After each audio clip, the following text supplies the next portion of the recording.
కొబ్బరి నీటిలో potassium, sodium, magnesium వంటి ఎలక్ట్రోలైట్స్ సహజంగా కలిగి ఉండటం వల్ల శరీరంలో వేడిని, నీరసాన్ని తగ్గించడానికి ఉపయోగపడతాయి. డయేరియా, ఫీవర్తో బాధపడేవారు కూడా వీటిని తీసుకుంటారు. కొబ్బరిలో హెచ్డిఎల్ కొలెస్ట్రాల్ అంటే గుడ్ ఫ్యాట్స్ ఎక్కువగా ఉండటం వల్ల ఎల్డిఎల్ అంటే బ్యాడ్ కొలెస్ట్రాల్ని మన శరీరం నుంచి బయటకు పంపి గుండె ఆరోగ్యం పెంచుతుంది. దీనిలో ఉండే ఎంసిటీస్ మన శరీరంలో చాలా త్వరగా ఎనర్జీగా మార్చబడతాయి. ఫైబర్ జీర్ణక్రియను మెరుగుపరుస్తుంది. కొబ్బరి నూనెలో లారిక్ యాసిడ్ ఉంటుంది.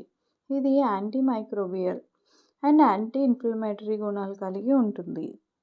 కొబ్బరి నూనెను సాధారణంగా చర్మం తేమగా ఉంచడానికి, జుట్టు ఆరోగ్యంగా ఉండటానికి వాడతారు.